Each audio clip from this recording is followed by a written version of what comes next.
자, 보죠. 8번부터 17번까지 네 문제 풀어봐 그랬는데 17번부터 가죠. 거꾸로 가도 뭐만 하겠죠. 17번 회로도를 여러분들이 지금 그렸습니다. 요즘은 이 정도 회로도만 해결할 수 있으면 돼. 옛날에는 이거는 기본이었거든요. 그래서 휘트스톤 브릿지라든가 키르히호프 법칙이라든가 이런 것들을 막 사용했단 말이야. 근데 요즘은 복잡한 회로도의 의미는 별로 없어요. 왜냐하면 그 이상으로 복잡해졌기 때문에. 그 이상으로 복잡해졌기 때문에 복잡한 회로도 몇 개를 푼다고 해서 의미가 있는 건 아니거든요. 그래서 회로도의 구조만 알면 돼. 라는 겁니다. 그래서 이 정도의 회로도의 시스템만 이해하시면 되지 2조차도 면접에 나오진 않아요. 여러분들 합격하면 푸는 문제죠. 이거. 그래서 단지 이 안에서 이 회로도의 흐름 그리고 합성되는 과정 이것만 여러분들이 충분히 이해할 수 있니 정도로만 생각하시면 돼요. 지금 선생님이 나눠드리는 프린트는요. 실제로 여러분들이 그걸 다 완벽하게 풀 이유는 없습니다. 이건 사고력을 키우려고 선생님이 어려운 문제들을 준비한 거기 때문에 이걸 지금 다 풀 수 있으면 너무 좋겠지만 사실은 여기에서 우리가 생각해야 되는 게 뭐냐? 그 포인트를 잡아간다는 얘기야. 되겠어? 자, 보시면 17번 문제는요. 거기에서 17번 문제에서 거기 회로도 보시면 얘가 이렇게 되어 있어요. 이렇게 되어 있어. 여기가 A 지점이고요. 여기가 B 지점인데 A, B 사이에 전압을 이렇게 걸어줘서 전류가 흐르게 할 거야 라는 얘기입니다. 그러면서 저항이 이렇게 되어 있는 요런 구조죠. 요런 구조입니다. 요런 구조. 요렇게 되어 있어요. 자, 그래서 아까 선생님이 지나다니면서 한 명씩 회로도는 전체적으로 설명하는 것보다 한 명씩 봐주려고 돌아다녔습니다. 자, 첫 번째 여기는 전체 전류가 갑니다. 그게 이옴입니다. 그러니 이거를 우리가 볼 수 있는 회로도로 바꾸시면 이런 구조로 되어 있다 보시면 돼요. 여기가 A, 여기가 B. 맞죠? 전체 전류가 흘러야 되는 부분에 이옴이 있어요. 이런 얘기입니다. 그리고 여기에서 갈라지는 포인트 병렬선이 만들어지죠. 몇 개? 3개입니다. 그렇죠? 3개의 병렬선이 이렇게 만들어지는데 그 중에서 첫 번째 줄이요. 여기서 이렇게 지나간 애와 가운데 여기를 지나간 애가 여기서 반드시 뭐해? 만나서 여기를 간다는 얘기야. 되겠죠? 그러니 여기에서 윗줄 지나서 저항 2개 지나간 애와 가운데 줄에 얘 지나간 애가 만나서 여기에 있는 3옴 지나가야 돼. 이 뜻이야. 맞죠? 그 3옴을 지나서 그 다음에 이렇게 가면 가장 아래줄에 있는 애와 만나서 얘 지나가야 돼. 맞습니까? 네. 흐름을 이해하셔야죠. 그래서 이렇게 해서 만나서 마지막 이옴 지나서 집에 가요. 요런 모습이 되는 거야. 이해하겠어? 하겠어? 그래서 요 정도의 회로도는 여러분들이 한번 구조를 보시면 좋을 것 같아서 해봐 드린 겁니다. 자, 근데 문제는 이제 두 번째 문제죠. 회로도를 그렸는데 합성 저항을 어떻게 구해야 될까? 그러니까요. 자, 합성 저항은 말단에서부터 합성시켜서 밖으로 나온다 생각하면 돼요. 가장 말단 병렬선부터 해결하시면 되죠. 자, 요 부분의 합성 저항 먼저 구해볼게요. 이건 진열이니까 4옴입니다. 맞아? 네. 그러면 이 4옴짜리와 4옴짜리가 뭐 되어 있는 거니? 병렬. 근데 너네 알아? 같은 저항끼리 합성되어 있으면 이거 12옴이야, 이거 12옴이야 이렇게 병렬로 되어 있어? 그러면 여러분들은 같은 저항끼리 되어 있으면 하나의 저항값에 그래서 얘네들이 병렬로 되어 있는 개수를 나누시면 합성 저항 만들어진다. 맞습니까? 그래서 6옴이죠. 근데 12옴짜리가 2개가 아니고 4개 되어 있어. 그러면 어떻게 하면 돼? 12 나누기 얼마? 4 하면 되는 거야. 그래서 3옴이에요. 이렇게 가잖아요. 그러니 이게 4옴이고 4옴이니까 여기 합성 저항이 몇 옴 되는 거야? 2옴 되는 거야. 맞아? 네. 그러면 이제 이 2옴이랑 3옴이 무슨 연결되어 있니? 직렬이니까 여기가 몇 옴이야? 5옴이에요. 그러니 우리는 이 자체가 합성돼서 그냥 여기에 5옴짜리 저항 하나가 1옴이랑 병렬로 연결되어 있는 그런 모습이야. 이제 돼? 네. 라고 했을 때 이 병렬은요. 합성 저항은 각각의 저항값을 역수해서 다시 더한 값을 역수하잖아요. 이거를 정리하면 합분의 곱으로 계산하시면 된다고 말씀드렸잖아요. 그죠? 그러니까 쟤네들 합이 얼마? 6. 곱이 얼마? 5. 그래서 6분의 5음 된 거야. 맞아? 그래서 여기에 6분의 5음짜리 하나가 있다고 보시면 돼요. 이런 얘기잖아요. 그러면 이 세 개가 무슨 연결이니? 그러니까 합성조항이 나오는 거죠. 6분의 얼마 나오니? 29. 그렇게 나온다. 되겠어? 천천히 틀릴 이유가 없습니다. 그래서 이거 전체 합성저항이 6분의 29 옴입니다. 이런 느낌이야. 이해되겠어? 그러면 6분의 29 옴에 몇 볼트를 걸었냐면 거기에 10볼트를 걸었다며. 네. 그러면 이때 여기에 흐르는 전류가 얼마니? 라고 하는 거니까 전류는 저항분에 전압하시면 되잖아요. 네. 네. 그래서 여기에 흐르는 전류의 세기가 얼마입니까? 20. 29분의 60A 지나가요. 이런 얘기예요. 그쵸? 그러면 29분의 60A 지나가니까 29분의 60A 지나가고 여기에서 사실은 병렬선 3개로 이렇게 나눠진 거죠. 맞아? 네. 이렇게 됩니다. 자, 그랬을 때 여기에서 CD에 걸리는 전압이 얼마입니까? 라고 하는 CD는요. 여기에 있는 3옴, 1옴, 그 다음에 여기에 4옴, 여기가 만나는 이 부분의 전압이 얼마냐. 이거 묻는 거잖아요. 맞아? 이해되겠어? 오케이. 자, 근데 너네 아까 했어요. 여기 합성저항이 얼마라고요? 2옴이라고요. 여기가 2옴이고 여기가 3옴이야? 되겠니? 네. 그랬을 때요. 여기에 보시면 여기 전체가 5옴이고 여기가 1옴짜리 사실은 두 손으로 보면 되죠. 이해돼? 그러면 29분의 60A의 전류가 오다가 여기에 5옴과 1옴이라는 두 손으로 나뉘는 거야. 아니야? 여기를 정리하면 그냥 요게 5옴짜리 저항 하나 있는 거야. 그럼 병렬이 된 전류가 나눠간다? 전류가 나눠줄 때요. 전류를 나누는 기준이 누굽니까? 항상 회로도에서는 저항이 나누는 기준이야. 그러면 저항과 전류는 무슨 관계가 있지? 반비례 관계가 있으니까 반비례하게 나눠야죠. 맞죠? 저항의 비가 5대 1이니까 29분의 60A가 몇 대 몇으로 나눠집니까? 5분의 1대. 네, 1대 5의 비율로 나눠집니다. 1대 5. 알겠어? 네. 그러니까 윗줄로 가는 게 얼마? 29분의 네, 29분의 얼마입니까? 10A. 10A가 위로 간다는 거야. 맞아? 네. 그래서 이쪽에 29분의 10이 오는데 윗줄만 확대해서 보시면 윗줄은요. 아까 그 CD라는 거 합성하면 요 조항이 얼마였다고요? 2옴이고요. 여기가 얼마라고요? 3옴이라고요. 그러면 여기에서 됐어. 얘가 지나갑니다. 29분의 10이 지나가고 여기에 29분의 10이 지나가죠. 네. 맞습니까? 자, 그랬을 때 여기서 쓴 전압이 얼마냐고요? 29분의 29분의 얼마입니까? 20볼트죠. 맞아요? 네. 29분의 20볼트죠. 그게 CD의 전위 차이죠. 이렇게 가면 되죠. 됐어? 여기서 쓴 전압이 얼마냐고 물어본 거잖아요. 그 CD니까. 여기가 C, 여기가 D 아닙니까? 맞죠? 그러니까 여기에서 쓴 전압이 29분의 20볼트입니다. 이렇게 가는 거잖아. 이해돼? 걸린 부분 있어? 이 정도는 되겠어? 그럼 꼬맹아, 우리가 구한 오메 법칙 V는 IR에서 V는요, 그 저항, R이라는 저항의 앞과 뒤에 무슨 차이야? 위치 에너지 차이야. 그러니까 여기를 지나가는 순간 위치 에너지가 얼마 감소했어요? 29분의 20만큼 감소했어요. 이 뜻이야. 이해돼? 훈아 이해돼? 이해되겠죠?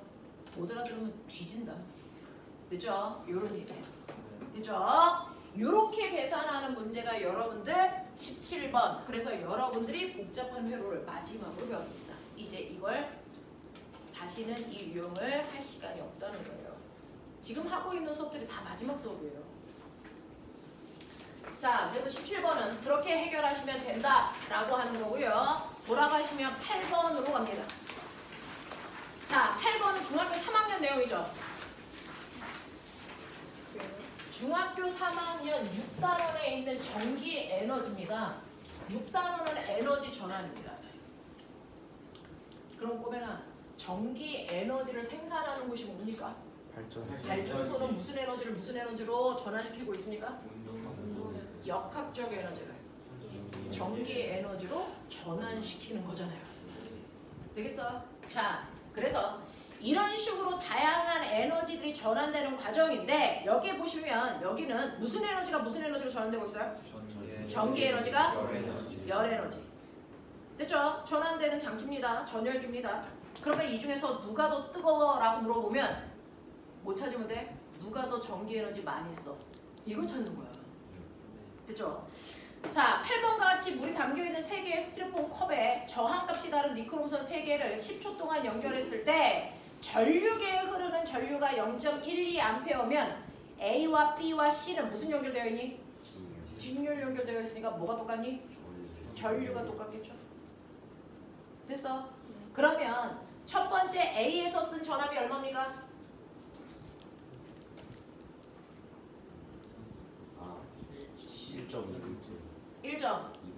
1.2V. C에서 쓴 거.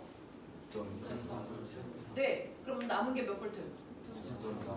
네, 그러면 B의 저항이 얼마면 되겠습니까? 25. 네, 그렇게 구하는 거죠. 이해돼? 이해돼? 자, 또는요. 거기에 스위치를 열었으니까 여러분들이 보시는 것처럼 저항이 3개만 이렇게 직렬 연결되어 있는 선이란 말이죠. 근데 여기에 6V가 걸려져 있고 여기에 저항이 15ohm이고 여기는 모르고 여긴 25ohm이야. 근데 이 회로도에 흘러야 되는 전류의 세기가 얼마냐면 0.12A란 얘기는 우리가 알고 있죠. 이 회로도의 전체 저항은 전류분의 전압. 전체 전류가 0.12A고 전체 전압이 6V이기 때문에 전체 저항이 몇 ohm이어야 된다? 50ohm이어야 되는데 전체 저항은 이거 다 더한 값이잖아. 그러니까 얘가 당연히 몇 ohm이어야 된다는 거야? 25ohm이라는 얘기야. 이 정도는 이해해. 자, 그래서 B의 저항이 25ohm이라는 걸 해결했는데 그렇다면 B컵에 흐르는 열량이 얼마입니까? 라고 물어봤어요.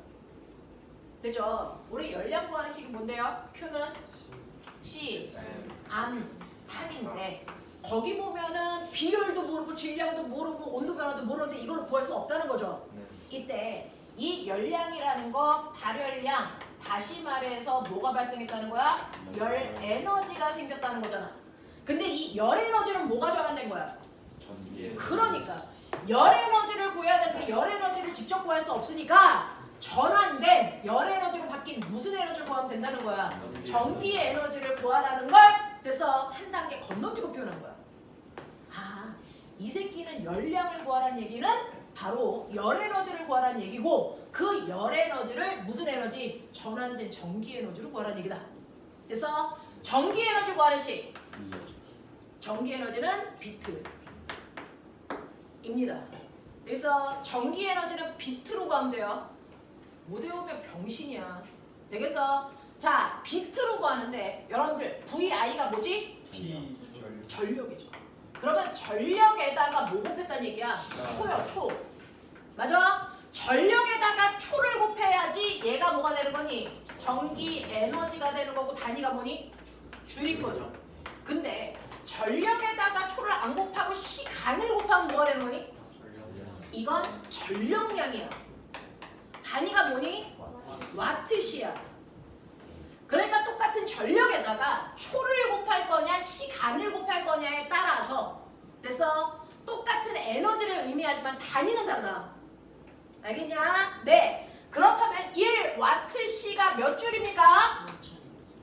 네. 줄로 바꾸려면 시간을 뭘로 바꿔야 돼요? 초로 바꿔야 되잖아요. 그러니까 1와트시가 3600 줄입니다. 이렇게 가면 되는 거야. 맞아? 여기까지는 알아두셔야죠. 자, 전력을 구하는 방법이 VI인데 이걸 다르게 표현하면 I 제곱 R이다. 또는 R분의 분의 뭐다? V 제곱이다. 그래서 상황에 맞춰서 더 편한 식을 쓰면 된다. 그걸 여기다 대입하면 되겠지? 되겠습니까? 네. 이런 식으로 갈 건데 그 중에서 B에서 발생한 발열량을 구해보세요 라고 했을 때 여기에다가 VIT 직접 넣어서 해도 되고요. 귀찮으면 됐어. 여기다가 뭐 집어넣을까요? 이거 집어넣는 게 훨씬 더 편하지 않을까? 라는 생각을 저는 합니다. 그래서 얘는 I제곱 RT로 계산하기 더 편하다. 왜? I도 알고 R도 아는데 굳이 V를 구할 이유는 없으니까 그렇다. 라는 얘기입니다. 자, 그래서 보시면 얘는 흐르는 전류는 직렬이니까 똑같이 0.12A입니다. 0.12 곱하기 0.12 곱하기 저항 20 곱하기 전류가 흐른 시간이 얼마? 10. 이거 계산하라는 얘기입니다. 되겠죠? 못 구하면 병신이다. 그래서 얼마 나옵니까? 2.88 줄이 나오죠. 그냥 이렇게 됩니다. 그러면 거꾸로 만약에 B에 있는 물질에 온도 변화와 질량을 줬다면 됐니? B에 질량과 온도 변화를 줬다면 이만큼의 전기 에너지 흘렀어. 그래서 저 I의 온도가 2도 올랐어. 질량은 100g이야. 그러면 저 물질의 비열은 얼마야? 가능하지? 네. 결국은 전기의 에너지가 2.88이라는 건 열 에너지도 얼마나 얘기니까? 2.88이라는 얘기니까. 맞아. 네. 그거 가지고 물질의 비열도 구하세요. 알겠냐? 이런 얘기야. 이런 얘기야. 자, 그 다음에 2번 문제 보시면 10초 동안에 스위치를 열었을 때 C에서 발생한 온도 변화와 스위치 닫고 놨을 때 됐어? C의 온도 변화를 비교해봐 라는 얘기입니다. 자, 그러면 스위치를 연 상태에서 C에서의 온도 변화요. C에서의 온도 변화는 여러분들 온도 변화량 여기에서 똑같은 양의 물과 똑같은 양의 물질을 집어넣은 거기 때문에 비열 똑같고 질량 똑같죠? 됐어? 그러면 자, 비열하고 질량이 똑같기 때문에 온도 변화량은 뭐에 비례하는 거냐면 온도 변화량은 열 에너지에 비례하는 거고 열 에너지는 전기 에너지에 비례하는 거죠. 그럼 전기 에너지가 클수록 온도 변화량은 뭐하다? 크다. 이 얘기 하는 거야. 그러니까 여러분들은 온도 변화의 비율을 보란 얘기는 전기 에너지의 비율을 보면 된다. 이 얘기 하는 거죠. 되겠어? 자, 그러면 스위치를 열었을 때 온도 변화를 전기 에너지를 보면 C니까요. 전류는 얼마 흘러요? 0.12의 제곱 곱하기 얼마입니까? 20 곱하기 네, 10. 우리 지금 I 제곱 RT 요거 한 거예요. 스위치 열었을 때. 맞아요. 스위치 닫았을 때도 보자.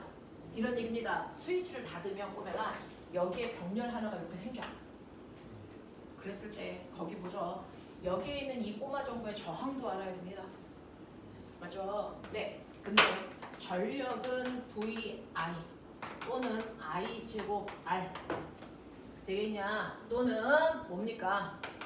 R분의 V 제곱인데 거기 뭐라고 써져 있냐면 100V 500W라고 써져 있어요. 얘하고 얘 압니다. 그러니까 저항은 보십니까? 저항은 전력분의 전압의 제곱 이거 하시면 되죠. 맞아? 네. 그래 놓고 보니까 얘가 얼마다? 20옴짜리다 이렇게 나옵니다. 그러면 20에다가 20을 병렬로 연결했으니까 이거 합성저항 얼마? 10입니다. 그러면 10, 20이에요. 알겠습니까? 네. 그럼 합성저항이 40이니까 이때 전류가 얼마가 흐를까요? 해보시면 되겠죠. 합성저항 40이고 전압은 6이니까 이때 전류는 얼마 흐를까요? 0.15A가 흐르죠. 이런 얘기야. 그러면 여기에 흐르는 게 0.15A로 전류의 세기가 0.12에서 0.15로 바뀌었다. 이해입니다. 그리고 저항은 20 그대로이고요. 그 다음에 전류가 흐른 시간도 같습니다. 그러면 결국은 얘네들은 비교할 이유가 없습니다. 그러니까 이때 온도 변화 비율은 전류의 제곱 비율을 보시면 된다. 되겠냐? 네. 그래서 몇 대 몇 나옵니까? 16대 25가 나옵니다. 이렇게 가는 거예요.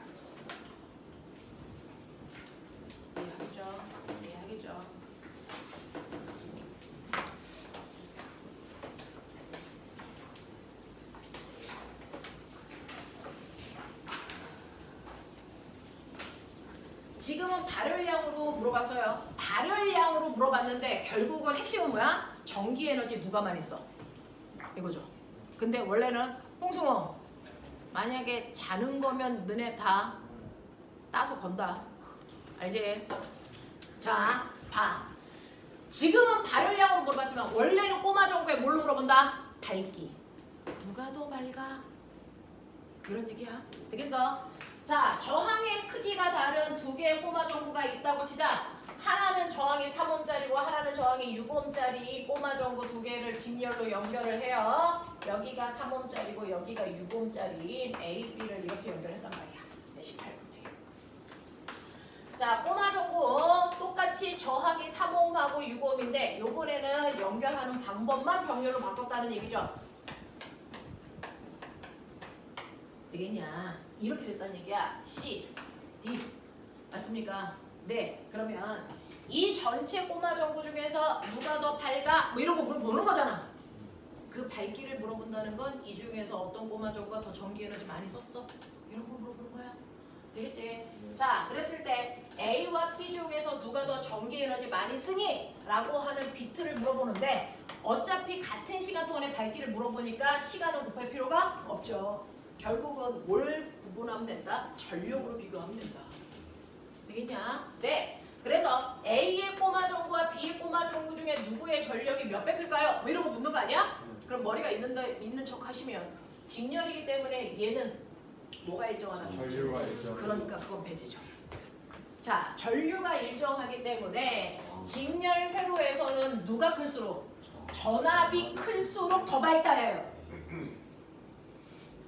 근데 직렬에서는 여기에 있는 이 전압을 나눠 쓰죠. 무슨 비율로?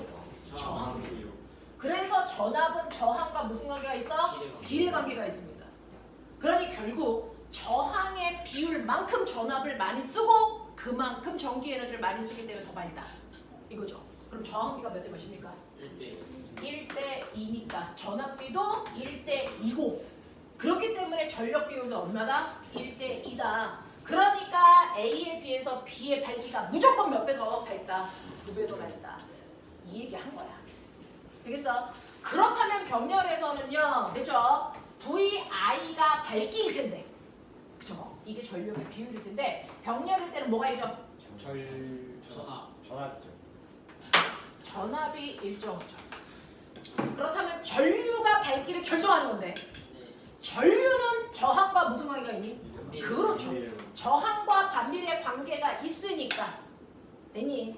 저항의 비율이 몇 대 몇이니까? 1대 2니까 전류의 비율은 2대 1로 저항이 뭐한 애가? 작은 애가 훨씬 더 밝습니다.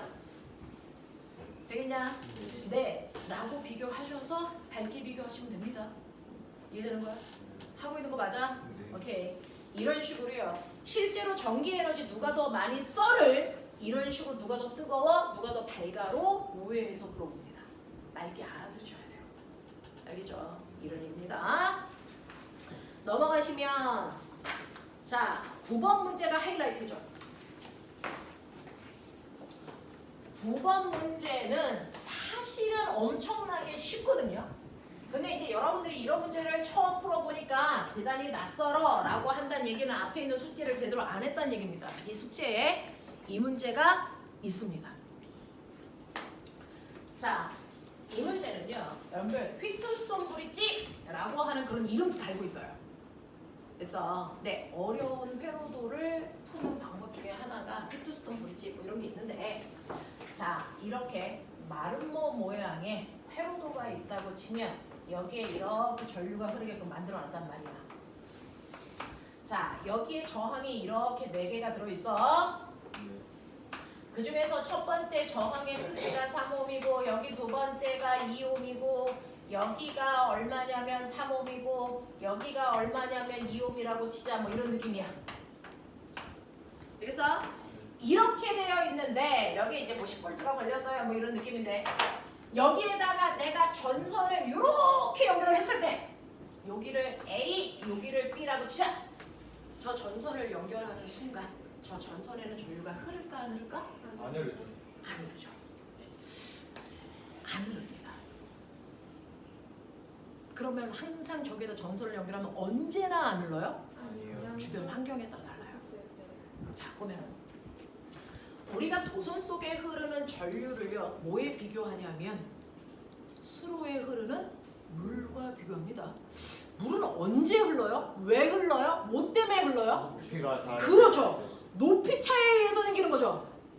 만약에 이렇게 평평한 평지에다가 물을 놓으면 이 물이 흐릅니까?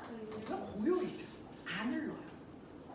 근데 이 새끼의 한쪽 똥꼬를 이렇게 들어가지고 경사지게 하는 그 순간부터 얘는 뭐하니?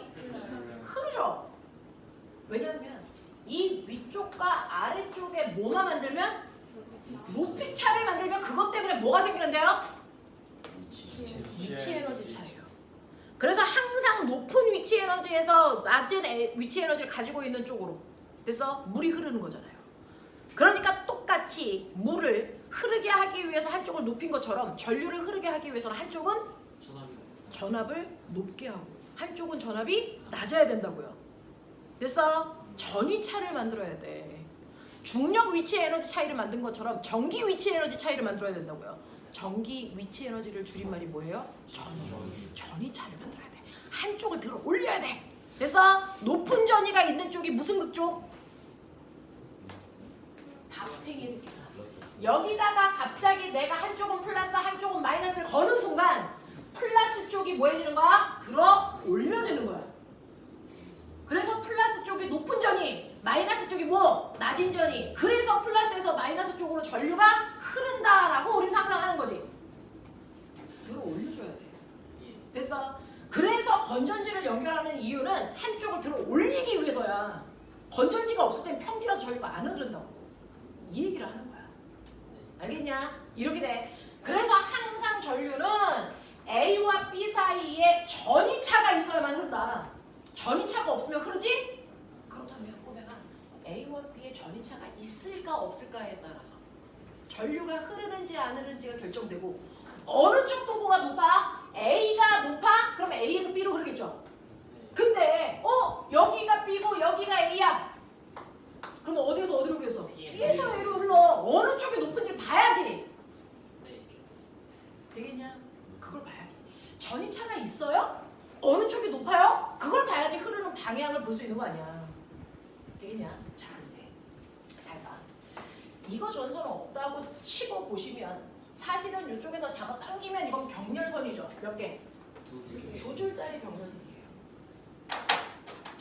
두 줄짜리 병렬이 이렇게 되어 있다. 이렇게 보시면 천천히 이해해. 여기가 3옴이고 여기가 2옴이고 이렇게 되어 있는 거야. 그러면 여기가 10V니까 꼬매가 여기가 10V거든? 근데 저항비가 3대2니까 전압도 몇 대면? 3대2로 나눴으니까 여기가 6V고 여기가 2V, 여기가 4V인 걸 얘도 그러겠지. 이게 무슨 뜻이냐면 사실은 10V의 전기 에너지를 가지고 온다. 근데 그 에너지를 언제만 쓴다? 저항 지날 때만 쓴다. 근데 도선에는 저항이 없다. 그러니까 여기까지 올 때 얘는 그대로 10V의 전기 에너지 가지고 온다. 근데 여기를 지나가는 순간 몇 볼트를 쓴다? 6V. 그러니까 여기 지나오는 순간 여기 몇 볼트 남는다? 4V. 그리고 여기 지나갈 때 몇 볼트 쓴다? 그러니까 여기 몇 볼트다? 그 얘기가 여기에도 그대로 있죠? 그러니까 여기가 4V고 여기가 0V인 거죠? 네. 근데 여기에서 저항이 전선을 이렇게 연결했다는 건 여기에 연결했다는 얘기예요.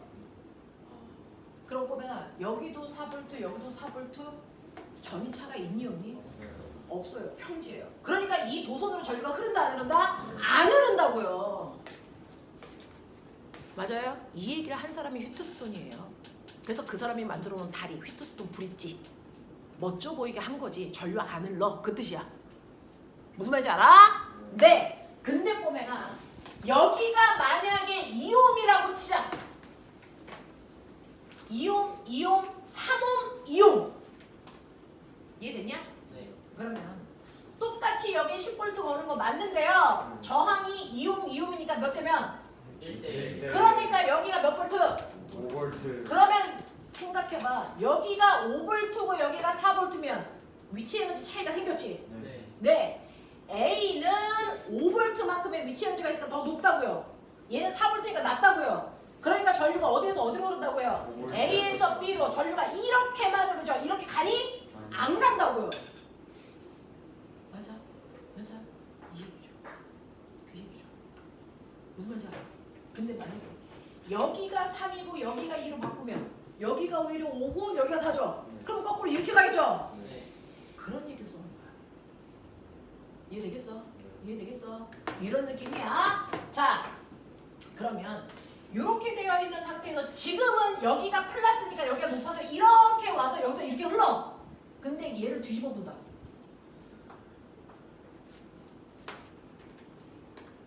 뒤집어 보면 뭐가 바뀌니? 전류가 흐르는 방향. 이렇게 기울었던 애가 이렇게 기우는 거야. 그럼 전류가 흐르는 방향이 뭐하니? 반대로. 바뀌죠. 반대로 바뀌죠. 대신에 이거 저항의 합성 저항값이 바뀝니까? 안 바뀌죠. 전압을 나눠 쓰는 게 바뀝니까? 안 바뀌죠. 그러니 보면 오히려 거꾸로 여기가 10V고 여기가 몇 V여야 되니? 0V여야 돼요. 됐어? 여기가 10V고 여기가 0V여야 되니까 여기에서 꼬맹아 5V 쓰면 여기가 5 그리고 여기가 0 맞습니까? 네. 네. 여기 10V였는데 여기서 몇 V 써? 4V 쓰는 거니까 여기가 몇 V가 되는 거야? 6V. 그리고 여기가 0V가 되는 거니까 이렇게 전압을 바꿔놓으면 전류가 흐르는 방향이 다 정반대로 바뀌어. 그러니 여기에서 이렇게 와서 여기서 전류 보시면 어느 쪽이 높아져요? 얘가 높아진 거죠. 맞아? 여기는 6V고 여기는 5V니까. 그러니까 전류가 어떻게 흐릅니까? 이렇게 흐르는 거죠. 전압을 바꾸면 전류가 흐르는 방향이 정반대라는 건 상식 아니니? 그러니까 거기에서 A에서 B로 7분의 3A가 흘렀던 걸 건전지 방향만 바꾸면 어디에서 어디로? B에서 A로 얼마가 흐릅니까? 7분의 3이죠. 그걸 계산하려고 그렇게 복잡한 계산식을 쓰는 걸 깜짝 놀랐습니다. 전류의 양이 바뀌니? 저항값이 변하지 않았는데 단지 건전지의 방향만 틀어놓으면 흐르는 방향만 바뀌는 거지. 세기가 바뀔 이유가 있니? 그러니까 너네가 기본적인 사고가 멈춰 있다는 거잖아. 뭐만 주면 그렇게 됐다 계산하려고 하는 거잖아. 너네 면접 보러 가면 1차 요행이 통과했어. 2차 안에 5문제를요 30분 안에 다 못 푼다고요. 그걸 인정하고 가셔야 돼요. 괜히 한 문제 푸는데 20분 쓰고 나머지 못 푼 상태로 그냥 들어가면은 떨어진다고. 시간 배열 잘하셔야 되고 완벽하게 답을 못 구해도 이 답을 어떻게 구해야 되는지만 생각을 하고 가서 거기까지만 얘기해 준다고. 거기까지만 얘기해 준다고. 답은 못 구했어요. 이게 어디까지 계산식 어떻게 해서 계산식을 어떻게 유도하는지까지는 생각을 했고 시간이 없어서 답을 구하지 못했습니다. 여기까지만 얘기해 준다고. 근데 한 문제 풀냐고 나머지를 아예 생각을 못하고 들어가면 그건 다 빵점이라고. 알겠죠? 시간 배우 잘 하시면 됩니다. 이제 시간이 없어서 답을 못 구할 것 같은 것들은 그냥 답을 구하지 말고요. 계산식만 유도하는 과정만 생각해놓고 넘기시면 돼요. 알겠어? 네. 그래도 다 붙습니다. 과학이 앞에 있어요. 수학이 뒤에 있어요. 준비 인성이에요. 되겠냐? 그래서 들고 들어가면 2차에서는 7분 안에 네가 준비한 답을 말해봐 이런다고요. 그랬을 때 만약에 내가 수학이 약간 약해. 과학은 개꿀 잘 풀었어. 그러면은 과학을 설명할 시간을 충분히 늘리십시오. 시험지는 내고 가도 그거 답채점 안 하십니다. 말한 걸로만 합니다. 그래서 앞에 있는 걸 충분히 설명하시고 뒤에서 수학은 답을 못 구했으면 이거는 뭘 이용해서 어떤 과정으로 구하면 되는데 시간이 없어서 다 못 구했다고 하던가 또는 시간이 없으면 그 부분에 해당되는 건 네 생각만 말해 그러고 그냥 보내시거든요. 시간 관리를 잘 하시면 됩니다. 그래서 자기가 잘 푼 부분에 대해서는 조금 길게 못 푼 부분은 싹 지나가는 거예요. 그렇죠. 근데 그래 자, 그래서 2번은 어떻게 보셔야 되는지를 말씀을 드렸고 어떤 과정인지 보여드렸는데 문제는 9-1번 문제죠. R3의 저항이 얼마예요? 어떻게 구합니까? 자, 얘는 이런 식으로 회로도를 우리가 알 수 있는 형태로 못 구합니다. 한 번만 보여드릴게요. 키르히호프의 법칙 뭐 이런 이름을 달고 있는 아이인데 그거 다 필요 없습니다. 상상하시면 됩니다. 전하량 보존 법칙. 나간 전류의 세기와 들어오는 전류의 세기는 반드시 어때야 된다? 같아야 된다. 원초적인 이유입니다. 봐.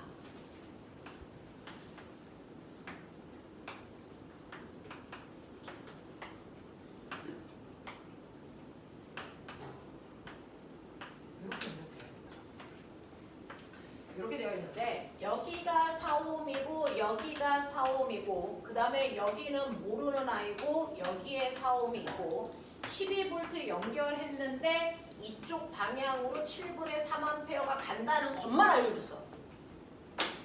그러면 이렇게 간다는 얘기는 여기서 못 올라온다는 얘기야. 맞아? 그럼 우리가 봐봐. 맨 처음에 플러스 쪽에서 전류가 나갔다? 자, 여기서 나갈 때 보면은 이거 4ohm 똑같지? 전류가 어떻게 나눠지니? 똑같게 나눠지죠? 여기에 간 전류가 I1이면 여기에 흐른 전류도 뭡니까? I1이라는 겁니다. 그 I1이 이렇게 가다가 이 중에서 7분의 3만큼은 일로 줘. 나머지는 어디로 가? 일로 가. 맞아? 그럼 일로 간 양이 얼마니? I1 마이너스 7분의 3A. 납득하니? 오케이. 자, 그래서 여기 7분의 3이 이렇게 오다가 여기서 온 전류와 만나서 일로 가지. 납득하냐? 여기 얼마야? I1 플러스 7분의 3A야. 그랬을 때요. 합성 저항이 얼마입니까? 라는 걸 얘는 우리가 알고 있는 이따위 회로도로 못 그려. 이렇게 그리시면 안 돼. 이렇게 그리면 안 되는 이유가 뭐냐면 얘는 이렇게 그리는 순간 여기서 전류가 이렇게도 오지만 여기 있는 전류도 흐를 수 있어. 이 얘기거든? 이게 아니란 얘기잖아. 이렇게 못 그려. 그냥 이 상태로 해야 돼. 자, 그랬을 때요. 우리 합성 저항은요. 전체 전압은 전체 전류 곱하기 저항이잖아. 그러면 보면 요것만 보면요. 요 줄이 몇 볼트 쓰냐? 요 줄이 몇 볼트 쓰냐? 이런 죽여버려. 몇 볼트 쓰냐? 몇 볼트? 12볼트 색이야. 그러면 여기서 쓴 전압 V1에다가 여기서 쓴 전압 V2를 더하면 얼마 나온대? 12. 나도 그렇게 생각해. V1 더하기 V2가 12볼트면 되잖아? 근데 V1은 I1, R1 곱하면 되잖아? 그 짓을 하자. 여기 I1이 이건 거 알죠? R1은 이거죠? 그러니까 여기서 쓴 전압이 얼마냐면 4I1이라고. 납득하냐? 더하기 여기서 쓴 전압이 얼마냐면 4에 I1 더하기 7분의 3이라고. 그치? 이거 더하면 얼마 된다고? 12. 나도 끄덕끄덕. 그러면 I1을 구해야지 새끼들아. 알겠어?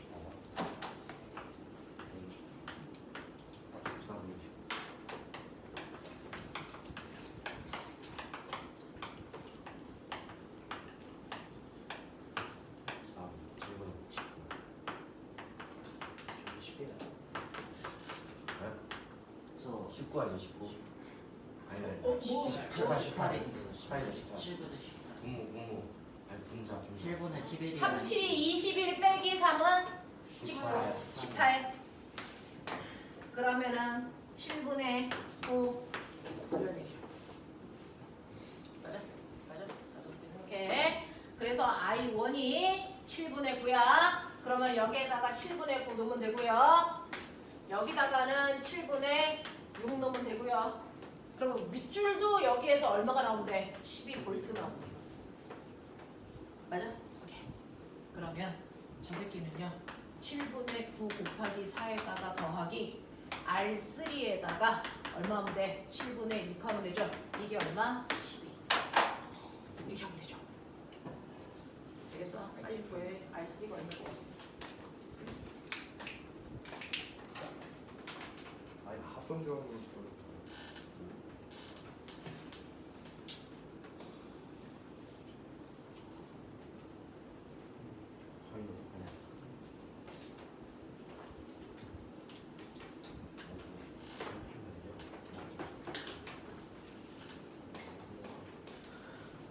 합성 교환 나오는 이체밖에 없지. 몇 번은 말하네. 그만 좀 말해.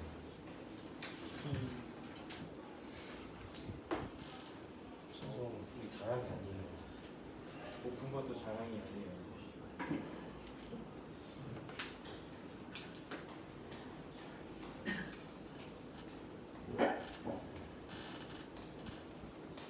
얼마 나와요? 아롱이에요. 이거 맞힌 사람을 제가 봤어요. 누굽니까? 손. 아따시. 한 명. 오케이. 자, 고백아. 같은 문제를 풀 때도 푸는 방법은 다양할 수 있어. 자기의 방법이 확실해지면 다른 친구들은 어떻게 풀었는지도 푸는 과정을 해. 그래서 다양하게 공유해봐. 자. 칠판이 바보가 돼. 자, 그러면 12번으로 가시면 마지막 문제죠. 여기 교재에 있는 문제들은요, 기본적으로 개념 문제하고 심화 문제는 여러분들이 개별적으로 풀어가지고 선생님이 수업 시간 질문 받으면 설명하시면 돼요. 근데 이 정도의 문제는 혼자 시간을 줘도 혼자 푸는 거는 쉽지가 않아서 선생님이 같이 풀어드리는 겁니다. 자, 12번 문제를 보면 12번 문제는 사실은 우리 교재에 있었던 문제 그대로죠. 네. 이거 우리 교재에 그대로 있죠? 네, 있었어요. 네, 몇 페이지에 있습니까 이거? 페이지가. 네. 몇 페이지? 104페이지에 있는 그림이죠. 그래서 네, 얘는 대단히 흔합니다. 자, 실제로요. 104페이지에 있는 그림 책 있는 사람들은 자기 책 보시면 되고 없는 사람들은 옆 사람 거 그래서 훔쳐보시면 되는데 이렇게 기체가 들어있는 통이 있다고 쳐. 그러면 이 안에 기체들은 어떻게 존재할까? 라는 거죠. 이 안에 기체들은요. 그래서 네, 서로의 인력에 의해 끌리기도 하고 충돌에 의해 반발력도 생기기 때문에 되니 이 안에 기체들은 고르게 흩어져 있어. 그래서 균일하게 이렇게 흩어져 있는 상태야. 이건 입자들은 이래. 근데 입자가 아니고 전하는 어떻게 분포해? 이 얘기를 한 거야 우리 교과서에서는. 되겠어? 전하는 어떻게 분포하니? 그 중에서 도체에서의 전하 분포는 어떠니? 라는 겁니다. 그래서 정전기 유도가 일어났을 때 도체는 전기를 띱니다.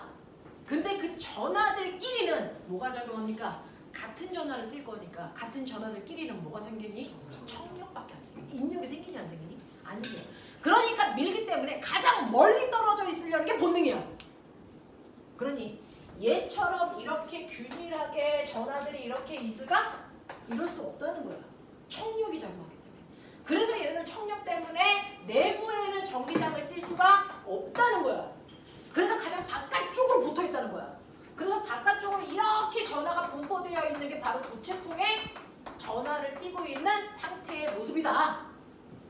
이걸 얘기한 거야. 그래서 도체는 내부에는 전기장을 형성하지 않고 그래서 바깥쪽에만 전하를 띠고 있는 입자를 항상 가지려고 해. 그러니 엄청나게 몇만 볼트의 번개가 발생을 했어. 너는 차에 있어. 번개가 치는 그 순간 차 밖으로 나와야 되니 차 속에 있어야 되니? 속에 있어야죠. 차 속에 있어야지. 어차피 번개가 쳐도 그 전하는 자동차의 테두리로만 흐를 거야. 안으로 못 들어와. 그러니까 나는 차 속에 있는 게 가장 안전해요. 라는 거잖아. 되겠니? 그래서 이렇게 도체통을 통과하면 도체통이 있으면 안으로 못 들어오고 안에 있는 전하는 밖으로 못 나가고 뭐 이 상태를 만들어. 그게 멋진 말로 외와 안쪽과 바깥쪽에 전하를 차단해주는 역할을 금속이 한단 말이야. 그걸 차폐 현상이라고 해. 그 차폐를 이용해서 만든 게 전자레인지야. 그래서 전자레인지에 앞에 있는 문을 잘 보시면 거기에 금속망이 막 되어 있다? 잘 보시면 보여요. 그래서 안에 있는 마이크로웨이브파가 밖으로 나오지 못하게 할 뿐만 아니라 밖에 있는 전자파가 안으로 그러니까 그 안에다가 네 핸드폰을 넣고 밖에서 전화하면 핸드폰이 안 눌립니다. 전자파가 못 들어갑니다. 이게 차폐 현상이야. 알겠어? 근데 그런 일들이 일어난단 말이야. 집에 가서 해보십시오. 전자레인지 안에 여기 핸드폰 집어넣고요. 밖에서 전화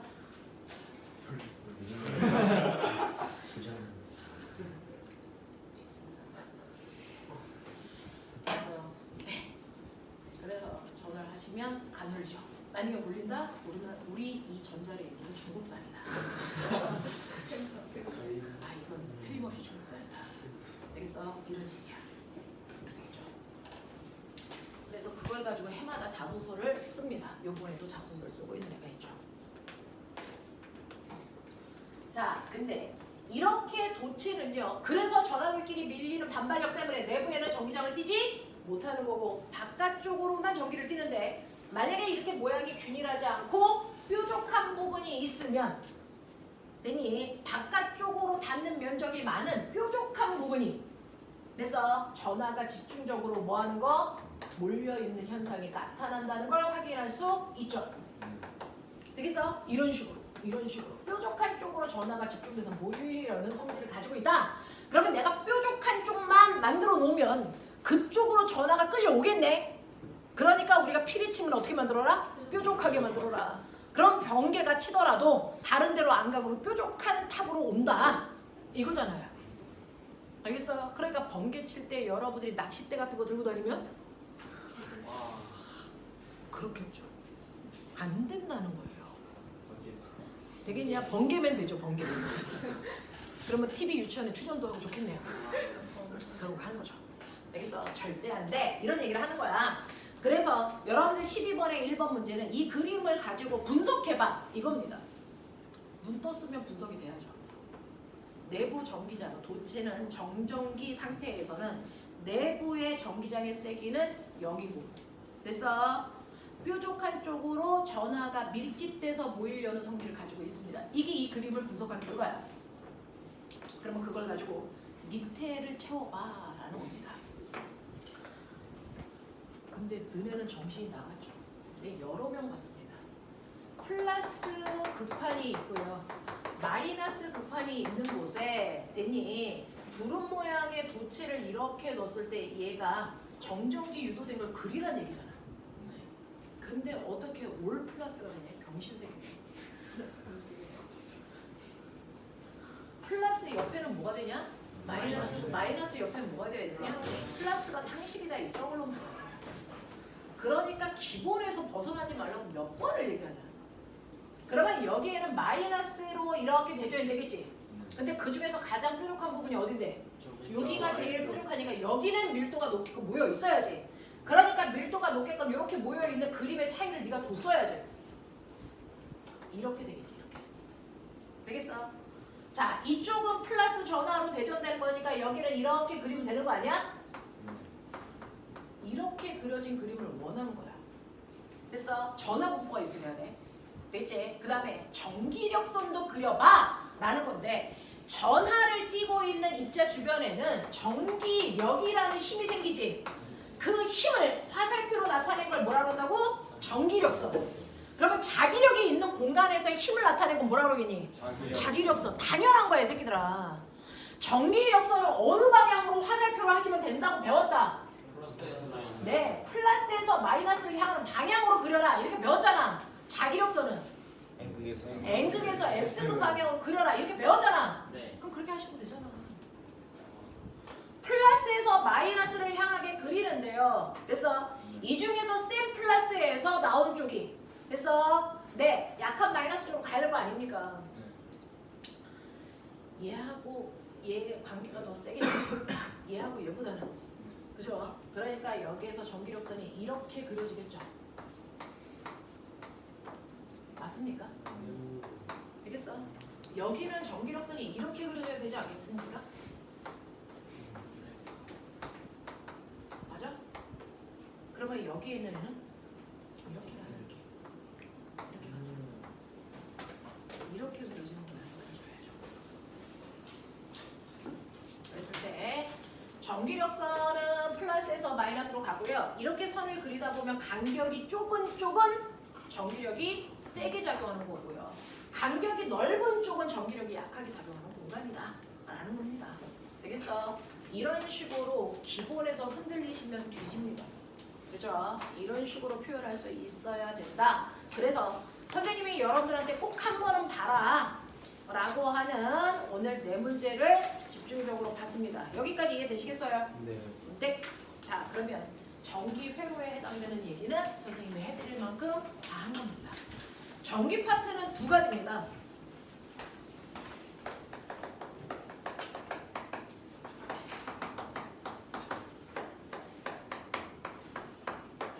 이렇게 두 가지.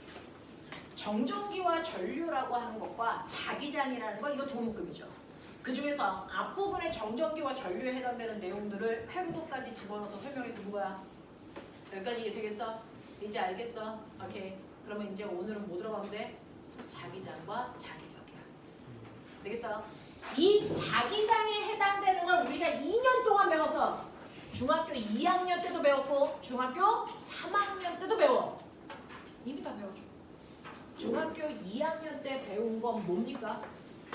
도선에 전류가 흐르면 그 전류가 주변에 뭘 만들어? 자기장을 만들어. 이걸 우리가 전류에 의한 뭐라고 하니? 자기장인 거죠. 그리고 중학교 3학년 때는요. 자기장을 뭐 시키면? 변화시키면 그것 때문에 뭐가 흘러? 유도 전류가 흘러. 자석으로 전기 만들 수 있어. 이 얘기잖아. 이걸 우리가 뭐라 그러니? 전자기 유도라고 하고요. 전자기 유도를 이용한 대표적인 도구가 뭐다? 발전기다. 라는 얘기 한 거잖아. 그래서 이 두 가지에 대해서 보자.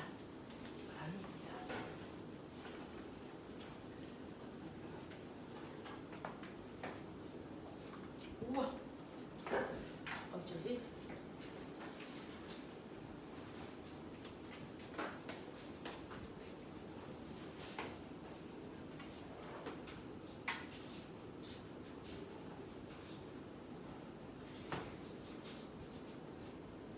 한번 배운 걸 쭉 정리한다 생각하시면 돼요. 여러분들 다 아는 내용 하는 거죠.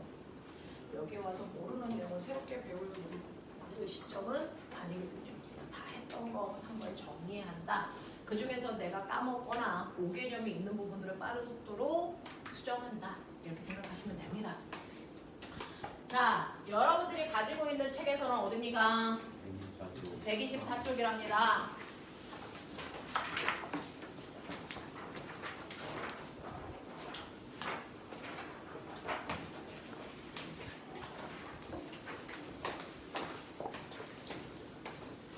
전류가 흐르면요. 전류가 왜 흐르는지 얼마만큼 흐르는지 회로도에서 나타나는 현상을 다 이해했어요.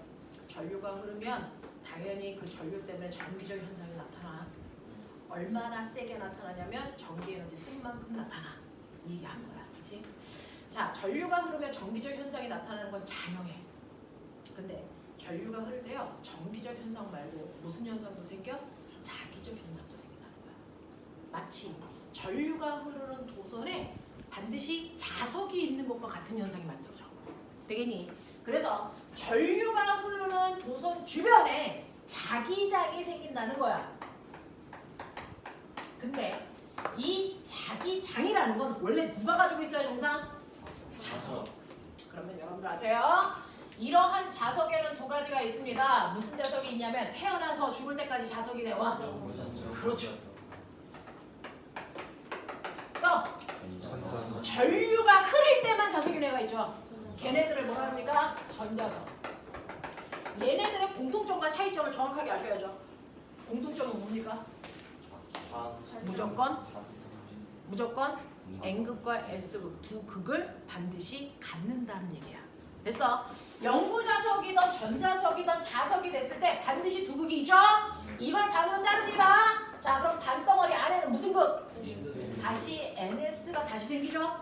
그러니까 자석은 무조건 두 극을 분리시킬 수 없다라는 얘기입니다. 되겠어? 네. 자, 두 극을 분리시킬 수 없어. 언제까지? 하나의 원자가 남을 때까지 그래.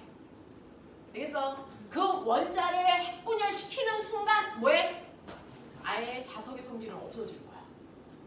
그래서 두 극이 동시에 존재하든지 아예 없어지든지 아이가 극단적이야.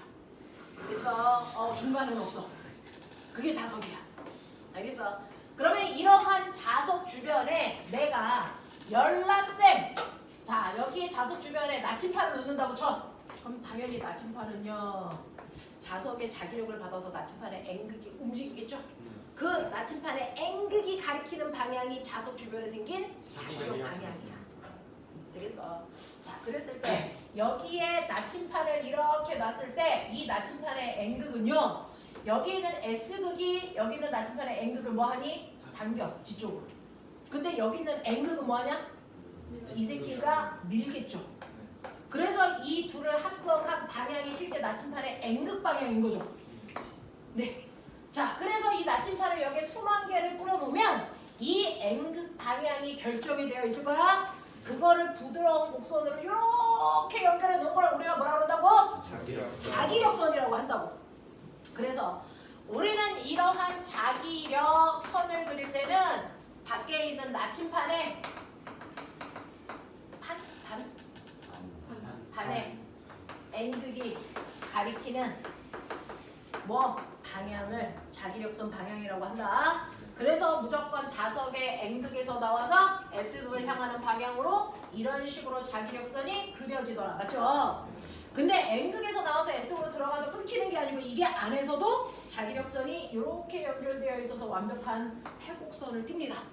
그랬을 때 밖에서는 N극에서 S극을 향하지만 안쪽은 S에서 N으로 반대 방향으로 생기는 거죠. 그래서 안쪽과 바깥쪽은 자기력 방향이 반대이고 안쪽까지 그리면 복잡하니까 우리는 안쪽에 자기력선을 아예 그리지도 않고 말하지도 않았던 것뿐이야. 되겠어? 하지만 자석의 안쪽에도 자기력선이 있습니다. 맞죠? 네. 이런 식으로 자기력선을 그렸을 때 꼬맹아 자기력선의 간격이 아까처럼 조밀한 곳도 있고 넓은 쪽도 있죠? 간격이 좁을수록 센 자석이다. 간격이 넓을수록 약한 자석이다. 그렇다면 자석의 세기를 표현하기 위해서는 자기력선의 간격을 보여주면 되겠다. 그럼 간격을 조밀하게 만들기 위해서는 자기력선의 개수가 뭐 하면 많으면 조밀한 거죠. 자기력선의 개수가 적으면 자석의 세기가 뭐하다는 거야? 약하다는 거야. 그래서 이 자기력선의 다발 개수가 실제 이 자석의 세기를 표현한다. 그 자석의 세기를 표현하는 자기력선의 다발을 우리가 파이라고 표현하고 이 새끼를 자기손속이라고 한다. 아니야? 그랬을 때 얘는 4개 있으니까 4웨버의 자기손속을 가져요. 얘는 2웨버예요. 그러니까 이 A라는 자석이 B라는 자석보다 실제로 2배 더 센 자석이에요. 이런 얘기 하는 거야. 이해돼? 이해돼? 근데 이 4개가 이 자석 요 면적에서 나온 거죠? 이 면적이 얼마냐면 1제곱미터예요 라고 하는 자기손속이 나온 자석의 면적으로 나누면 이게 바로 뭡니까? 이 자석의 단위 면적당 자석의 세기가 되죠. 그 단위 면적당 자석의 세기를 계산하시면 이게 그 유명한 뭐가 되는 거니? 이게 바로 그 유명한 자기장이라고 하는 게 나오는 거죠. 그래서 자기장이라는 건 단위 면적당 작용하는 자석의 세기를 표현한다. 되겠어? 그러면 얘 같은 경우에 자기장의 세기를 보시면 실제 자석에서의 자기장의 세기를 보시면 1제곱미터 안에 4웨버가 있으니까 얘는 4웨버 퍼 제곱미터인데 단위 중복해서 쓰는 거 싫어서 과학자 이름으로 바꿔서 4테슬라 이렇게 표현한다는 거죠. 이 새끼는 2테슬라야 이렇게 한다는 얘기죠.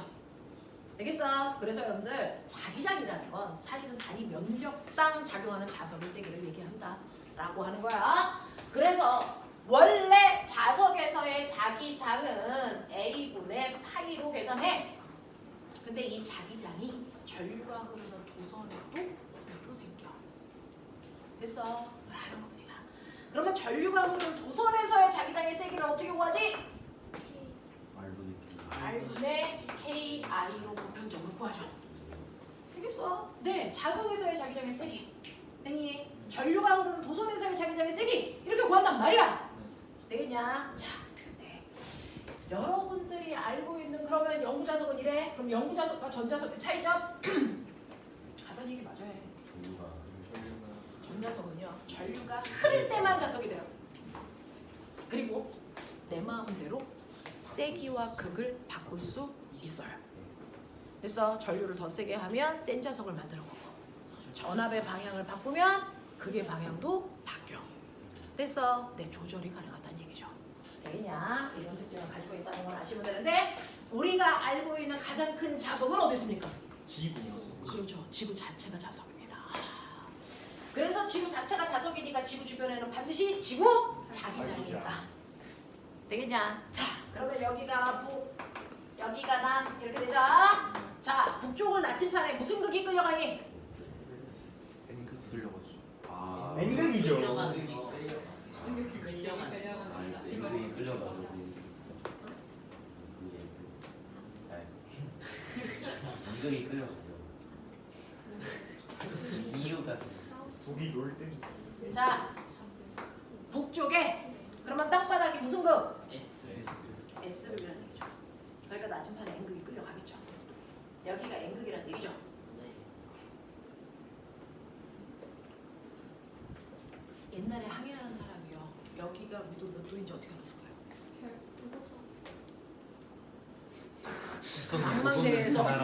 망망대해에서 여기가 어디야? 이런 것들 옛날에 다 별자리 보고 하는 거야. 그치?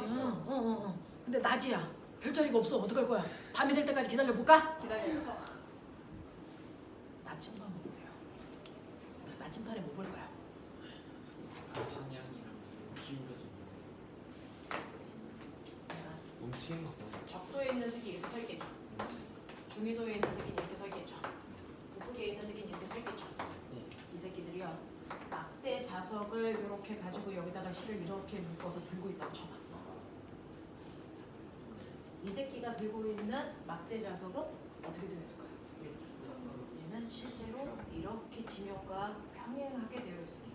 적도에서. 여기가 N극, 여기가 S극. 이게 나침반의 자침이죠. 그대로입니다. 그래서 이거 만들고 들고 다니기 싫으니까 이걸 나침반도 만들어 둔 거잖아. 너 그걸 들고 가는 거잖아. 또 집에 가서 이걸 뭐 만들려고 막 지랄하고 그러면 안 되죠. 나침반을 들고 가면 되죠. 북극에 있는 새끼가 이걸 만들어서 들고 가면 이거 어떻게 될까요? 일자로.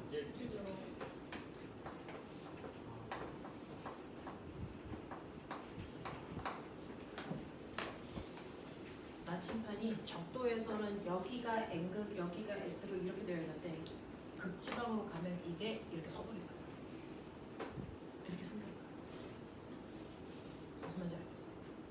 그러면 적도에서 극으로 가고 있다고 생각해봐. N극이 점점 어떻게 되니? 기울어진 땅바닥 아래쪽으로 이렇게 기울어지다가 똑바로 쓰겠지. 그러면 이 기운 각도를 보면 뭘 할 수 있냐? 와. 이거를 히라쌤이 맨날 얘기하는 복각이라는 거야. 복각. 아래쪽으로 휘운 각도. 그게 위도를 알려줘. 옆으로 휜 각도는 그래서 어디가 북극이야를 알아주는 평각이야. 평각. 그래서 실제로 지구의 자기력이 나침판의 N극을 수평으로 당기기도 하고 수직으로 당기기도 하는 거야. 이 두 개가 합성된 게 바로 지구의 자기장의 세기야. 맞아? 그래서 나침판의 자침이요. 딱 나침반 바닥에 붙어 있는 게 아니고 공중에 떠 있습니다. 뜨게끔 만들어요. 어차피 얘는 아래쪽으로 기울어야 되니까. 알겠습니까? 이거예요. 그래서 옛날에는 이 복각을 보고 위도가 얼마인지를 계산할 수도 있었다. 알겠습니까? 이런 얘기죠. 우리 집에 있는 나침판이 선생님이 약간 기울었어요. 병신 너만 몰라. 원래 기우는 게 정상이야, 새끼야. 우린 중위도니까. 알겠어? 우린 중위도니까 이게 살짝 기울어져 있는 게 정상이라고. 알겠냐? 이런 얘기야. 이런 얘기야. 그래서 옛날에는 위도를 그런 방법으로도 알았다. 별자리를 보고도 알고. 그래서 네, 이런 방법으로 나침판의 기운 각도를 가지고도 위도를 할 수 있다.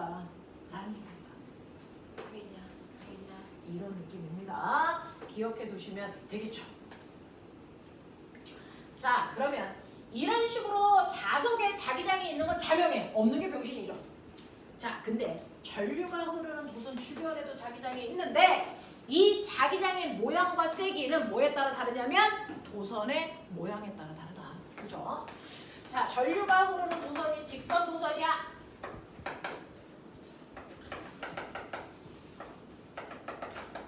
요렇게 직선 도선의 전류가 이렇게 흘러.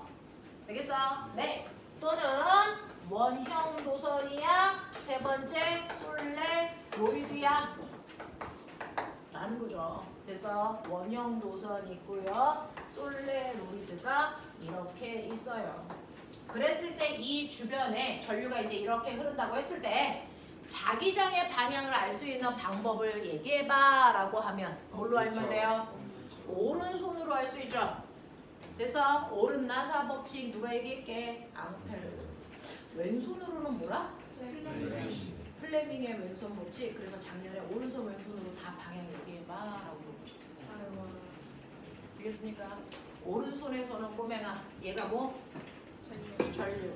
얘가 자기장. 손바닥이 힘 자기. 되겠습니까? 네. 왼손의 플레밍 법칙. 네. F, B, I. 이게 뭡니까? 전류. 자기장. 힘. 되겠습니까? 오른손 왼손 다 해봐 그랬는데 오른손으로 이지랄 하는 순간 너는 안 가면 돼. 그치? 너는 안 가면 되는 거야. 됐냐? 그쵸? 네. 이런 거죠. 그래서 우리는 공부할 때 오른손으로만 합니다. 한쪽만. 그래서 두 개 다 하다가 시험 보러 가면 이 짓을 꼭 하거든.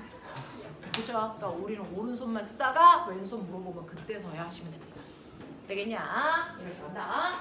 자, 그랬을 때 여러분들 상식이죠? 직선 도선에서 전류가 흐를 때는 엄지손가락이 전류 방향이고 내 손가락이 그 주변에 생긴 자기장의 방향이다. 그러니 전류가 흐르는 막대가 있을 때 엄지손가락이 전류 방향이고 나머지 네 손가락을 감으시면 그 주변에 생긴 동심원의 자기장 방향을 가리킨다. 맞습니까? 그러니까 얘는 자기장이 이렇게 반시계 방향으로 반시계 방향으로 반시계 방향으로 자기장이 생겨. 똑똑하죠? 자, 근데 원형과 솔레로이드처럼 곡선 도선에서 손의 방향은 정반대다. 됐죠? 손의 방향은 정반대입니다. 오히려 전류가 흐르는 건 감겨서 흐르니까 감기 편한 내 손가락을 전류로 봐라. 이해하니? 엄지손가락을 뭘로 봐라? 자기장으로 봐라. 근데 문제는 연병할 곡선 도선은 안쪽과 뭐가 생긴다? 바깥쪽. 안쪽과 바깥쪽이 생기는데 아까 자석에서 말씀드렸다. 자석의 안쪽과 바깥쪽의 자기장 방향이 정반대다. 그러면 내 엄지손가락이 가리키는 거 안쪽 자기장이냐 바깥쪽 자기장이냐? 안쪽 자기장. 이거 반드시 안쪽 자기장을 가리킨다는 걸 인지하고 있어야 된다. 되겠어? 그러니 원형 도선에서 전류가 흐르는 방향대로 내 손가락이 가게 감으시면 엄지손가락이 안쪽에 자기장이니까 이 안쪽 자기장은 칠판을 뚫고 들어가는 방향으로 생긴다는 거죠. 칠판을 뚫고 들어가는 방향을 기호로 우리가 이렇게 표현하기로 했어요. 아직도 이 표시가 무슨 표시예요? 라고 물어보는 아이가 있어요. 진심으로 저 새끼는 가면 안 되겠구나라는 걸 난 생각을 합니다. 되겠어? 나오는 방향 표시 어떻게 합니까? 정글 안 돼. 전류가 이렇게 흐른다면 꼬맹아 막대기가 있을 때 내 손가락이 전류니까 보이는 전선에서 전류가 내려가니까 내 손가락 내리라고요. 그랬을 때 엄지손가락이 가리키는 게 솔레로이드 내부의 자기장이니까 이렇게 되는 자기장이라고요. 그랬을 때 바깥쪽은 거꾸로 이렇게 오는 자기장으로요. 솔레로이드는 실제로 막대 자석과 똑같은 자기장을 만듭니다. 막대 자석과 똑같은 자기장을 가지고 있습니다. 되겠어? 네. 그랬을 때 자기장의 세기를 구하는 방법이 아까 얘기한 대로 자기장 세기는 R분의 KI요. 얘 자기장의 세기요. R분의 K 다시 I요. 얘 자기장의 세기 구하는 방법이요. K2-NI로요. 얘는 R분의를 못 씁니다. 왜? 얘는 도선이 하나니까 나침판이 있는 곳까지 떨어져 있는 거리를 정확하게 측정합니다. 근데 얘는 도선이 여러 개라서 나침판을 여기다 놔도 어떤 도선을 기준으로 했느냐에 따라 떨어진 거리가 다 다르니까 거리를 아예 측정하지 않습니다. 대신에 뭘 줍니까? 가문수. 몇 번 감았니? 라고 하는 가문수 쓰죠? 근데 꼬맹아 저는 이 막대기의 길이가 20cm에 3번 감았어요 와 10cm 막대기 안에 3번 감았어요가 같은 효과일까? 다른 효과라는 거죠. 그러니까 여기에 감은 이 개수는 3번이 중요한 게 아니고 그래서 1m 안에 몇 번 감았냐를 비교해야 공평한 거죠. 그러니 이 새끼는 1m 안에 몇 번 감은 거니? 15번 감은 거니까 여기다 15 넣는 게 맞아. 근데 얘는 1m 안에 몇 번 감은 거니? 30번. 그러니까 얘는 30 넣는 게 공평하죠. 그래서 감은 개수인 N 1m당 감은 개수를 환산해서 봅니다. 알겠어? 요것만 기억해두면 돼. 자, 그래서 이런 식으로 전류가 흐르는 도선 주변에 자기장이 생기고 그 자기장의 방향과 세기를 우리가 물리 1 수업하면서도 배웠고요. 중학교 2학년 때도 배웠단 말이야. 맞지? 근데 꼬맹아 그게 중요한 게 아니죠. 사실은 그러면 이런 식으로 전류가 흐르는 도선 주변에 자기장이 생기는 건 알겠어. 그래서 전류가 흐르는 도선이 이렇게 있으니까 이 주변에 자기장이 생겼어. 근데 거기다가 내가 연구 자석을 놓으면 어떤 일이 발생을 하냐면 이 밖에 있는 연구 자석도 자기만의 또 다른 뭘 만드니 자기장을 만들어서 같은 공간 안에 서로 다른 자기장이 2개가 생긴단 말이야. 그러면 자기장이 2개 이상 생기는 그 순간에 이 자기장이 합성돼서 뭘 만드니? 힘이라는 걸 만든다는 게 핵심이야. 핵심이야. 됐어? 같은 공간 안에 서로 다른 자기장이 2개 이상 만들어지는 순간 거기서 힘이 작용해. 그 힘을 우리는 뭐라 그런다? 자기력이라고 한다. 됐어? 그러면 이 힘은 누구한테 작용하니? 도선. 전류가 흐르는 도선에 그 힘이 작용하는 거야. 그러니까 힘을 만드는 순간 이 새끼가 힘받아. 그래서 힘에 의해서 얘가 움직여. 알겠냐? 그 힘을 처음으로 알아낸 과학자가 로런츠라서 로런츠의 힘이라고 해. 이름이 다 똑같은 거야. 힘이라고 하던 자기력이라고 하던 로렌츠의 힘이라고 하던. 알겠습니까? 근데 그 힘이 생겨. 그 힘이 어느 방향으로 생기는지까지가 중학교 2학년 때 배운 거잖아. 그러니까 이걸 알고 있어야죠. 되겠어? 이게 전류, 이게 자기장, 이게 힘. 맞냐? 이때 이 힘인 거야. 되겠어? 그러면 이때 전류는 위로 흘러. 자기장은 N극에서 S극 방향으로 이렇게 자기장이 생기지. 그러면 이 도선이 받는 힘이 어느 쪽이냐는 거죠. 전류, 자기장, S극이 밀려. 이 얘기야. 그러면 이 힘이 얼마만큼 생겨요? 라고 하는 그 힘의 세기를 구하는 방법이 힘센 빌 아저씨 이 방법으로 하면 된다 그랬어. 되겠어? 그러니 이때 연구 자석에 의해서 이 공간에 자석이 만든 자기장의 세기가 5테슬라라고 칠게. 그리고 전류가 흐르는데 이 전류가 2A가 흐른다고 칠게. 그리고 자기장 속에 있는 도선의 길이가 1m짜리라고 칠게. 그러면 저 도선을 몇 뉴턴의 힘으로 밀겠다는 거야? 10뉴턴의 힘으로 밀고 있어? 그러니까 저 새끼는 밀릴 거야. 이 얘기야. 그러면 저는요 이 힘의 세기를 더 크게 할 수 있는 방법들을 얘기해 주세요. 4가지. 자기장의 세기를 자기장의 세기를 세게 하세요. 전류의 세기를 세게 하세요. 길이를 도선의 길이를 더 길게 하기 위해서는 연병 감으시면 돼요. 어차피 자기장의 공간은 한정되어 있잖아. 그 안에 도선의 길이를 길게 하기 위해서는 여러 번 감으면 돼. 맞냐? 네. 또요. 4가지를 했잖아. 각도를 90도로. 네. 자기장 방향과 전류가 이루는 각도가 항상 몇 도여야 됩니까? 90도여야 돼. 이런 거야. 그러면 90도가 아니고 이 새끼를 삐딱하게 놓을 수도 있잖아. 이런 식으로. 약해져요. 그렇죠. 이 각도가 30도라고 치자. 그러면 아까는 수직으로 놓으면 10뉴턴인데 각도를 30도로 삐딱하게 했어? 각도가 줄었어? 힘의 크기가 줄겠죠? 네. 이거 어떻게 환산합니까? 사인 사인 30값으로 갖고 계산하면 되죠. 사인 30이 얼마입니까? 네. 그러니까 힘의 크기가 5뉴턴으로 줄었네 이 뜻이야. 예. 그러면 내가 이 도선을 꼬맹아 이런 파리채 모양으로 만들었어. 이제 느낌이 오죠? 우리가 배웠던 거죠? 네. 얘 이름이 전동기. 전동기가 바로 저 자기력에 의해서 움직이는 기계를 만든 거야. 되겠어?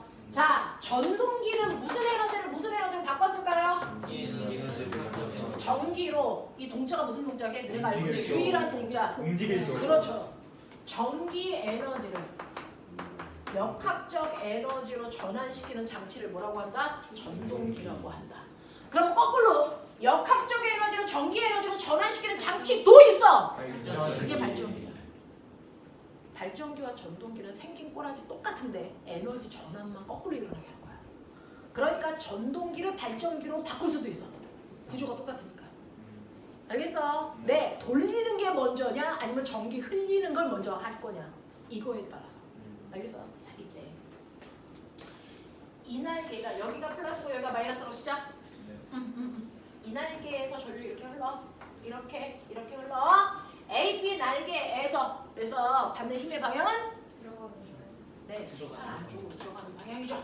그러면 이쪽은 할 필요 없죠. 무조건 얘하고 얘는 전류 방향이 반대이기 때문에 힘 방향이 거꾸로 생깁니다. 그러니까 얘는 나오는 방향이야. 그런데 이 새끼가 붙어 있으니 혼자 못 들어가, 혼자 못 나와. 연병을 뭐해? 돌아. 그래서 회전한다고. 그래서 전동기가 만들어진다고. 맞냐?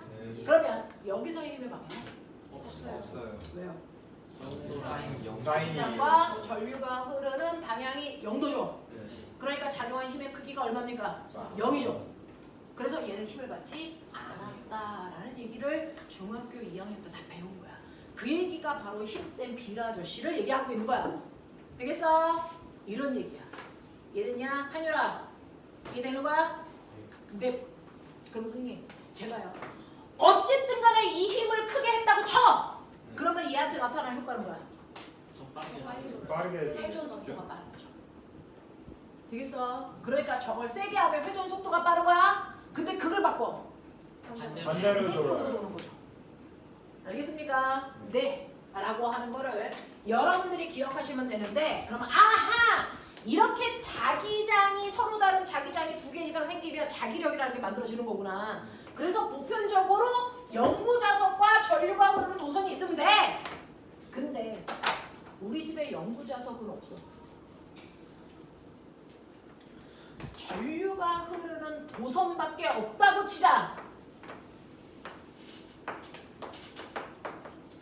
A 도선에 자기력이 생길까? 생길까? 반대로 해야 되죠. 우리 집에 영구자석은 없고요. 전류가 흐르는 도선만 2개 있어요.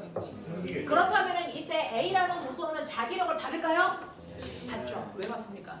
자기장이 바로 B라고 하는 도선이 전류가 흐르면서 그 주변에 뭘 만들어내? 자기장. 그래서 이쪽은 들어가는 방향으로 이쪽은 나오는 방향으로 자기장을 만들어줬기 때문에 이 도선은 자기장이 있는 공간에 전류가 흐르는 거야. 그러니까 얘는 힘을 받아. 그럼 거꾸로 얘도 힘을 받을까? 네. 얘가 만든 자기장의 영역에 들어와 있기 때문이야.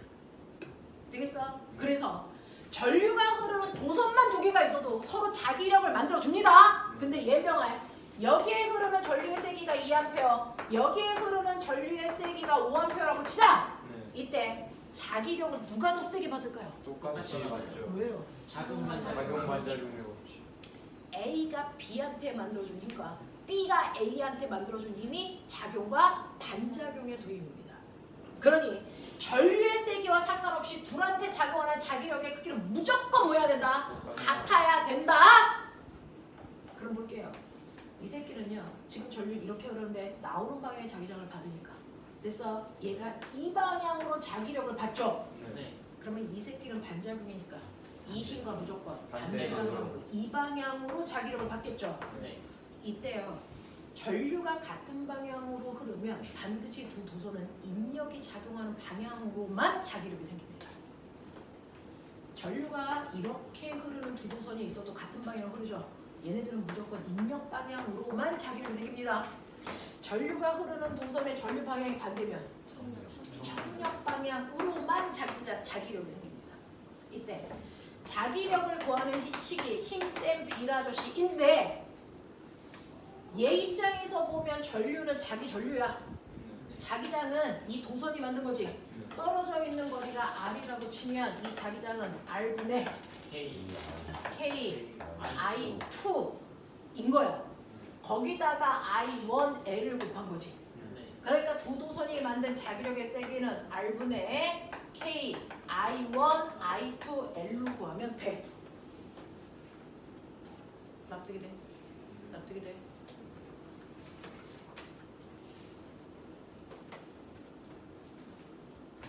자기장이 있어. 자기장에 있는 공간에 전하를 띄고 있는 입자를 던질 거야. 얘 전하량이 플러스 Q고 질량이 M이고 속도는 V로 던질 거야. 얘 자기력을 받을까? 맞죠. 전하가 지나가면서 전하가 이동할 때 그 주변에 뭐가 흘러? 전류가 흐르는 경우가 생길 거니까. 플러스 전하를 위쪽 방향으로 던졌으니까 플러스 전하가 움직이는 그 방향이 바로 전류가 흐르는 방향이야. 그러면 전류, 자기장, 이 새끼는 어디로 힘받니? 이 방향으로 힘을 받아요. 근데 그 방향이 왼쪽이냐 오른쪽이냐가 아니고 물체가 가는 운동 방향과 무슨 방향? 수직한 방향으로 힘을 받으면 뭔가를 변화시킬 수 있다. 방향이 틀어진다. 속력은 안 바뀐다. 그래서 얘를 이렇게 던졌는데 힘을 이렇게 받으니까 방향이 틀어졌다고 치자. 그래서 전하가 이리로 가. 근데 아직 자기장 속에 있지. 전류, 자기장, 얘 또 힘, 수직 방향으로 받겠지. 또 틀어지지. 근데 또 수직 방향으로 받겠지. 그러니까 전하를 자기장이 있는 공간 안에 던지면 이 새끼 뭐 한다? 등속 원운동으로 돈다. 그럼 플러스 전하가 아니고 마이너스 전하를 던지면 어떻게 되지? 마이너스 전하가 가는 방향과 반대 방향이 전류 방향이잖아. 그러면 회전 방향이? 그러니까 내가 여기다 던져봤을 때 애새끼가 일로 휘냐에 따라서 내가 던진 게 플러스 전하냐 마이너스 전하냐가 결정된다. 맞아? 그러면 이때요. 이 새끼가 받는 자기력은요 무조건 힘센 비라저씨잖아요. 맞아? 자기장의 세기는 뒤로 줄 건데 전류는요 있잖아. 그때 내가 뭐랬어? 전류는 단위 시간당 움직인 전하량이라 그랬지. 그러니까 단위 시간당 움직인 얘 전하량 Q 집어넣으면 되지. 거기다가 간 거리 L을 곱하면 되지. 근데 꼬맹아 이게 뭐냐? 시간분의 거리. 속력이 됐어. 그래서 이때 힘이 바로 뭐라고? 바베큐라고 나온다고. 바베큐. 맞아? 근데 이 자기력 바베큐가 애새끼가 도는데 사용된 무슨 힘을 만든 거야? 90력. 그러니까 이때 바베큐라고 하는 자기력이 90력 R분의 MV 제곱을 만들어낸다. 이때 V가 똑같으니까 날린다. 그랬을 때 얘가 돌 때 얼마나 크게 도니라는 반지름 구할 수 있다. R은 비켜라 명바가 되겠어? 근데 똑같은 전하량을 가지고 있는 이온이 있다. 수소 양이온이 있다. 근데 이 새끼는 동위원소다. 동위원소라는 건 뭐가 다르다는 얘기다. 질량만 다르다는 얘기다. 그 질량이 회전할 때 반지름에 영향을 준다 안 준다? 질량이 클수록 반지름이 크다. 그러면 내가 수소 양이온을 만들어서 자기장 안에 던졌는데요. 수소 양이온이 들어가는데 어떤 애는 여기서 부딪히고 어떤 애는 이렇게 돌고 어떤 애는 이렇게 돌아서 부딪히는 위치가 세 군데로 나타났다는 얘기는 수소 양이온의 동위원소가 몇 종류란 얘기다? 세 종류. 그렇다는 얘기다. 근데 여기에 와서 부딪히는 게 100개 중에 90개, 5개면 동위원소의 존재 확률이 90%, 5%. 이걸 질량 분석이라고 한다. 알겠더라? 이 새끼 한 바퀴 돌 때 걸리는 시간도 알 수 있다. 줄이. 동위는요. 시간분의 거리죠. 그러니까 T로 정리하시면 되겠죠.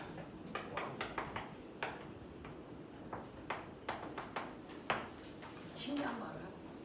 내가 여기서 속력을 더 빠르게 해요. 주기가 빨라질까 느려질까? 속력을 던지는 속력을 1이었다가 속력을 5로 바꿨어. 그럼 주기는 짧아질까 느려질까? 똑같지 않아요? 속력이 빨라지면 더 큰 원을 그리면서 됐어. 같은 시간에 돌아.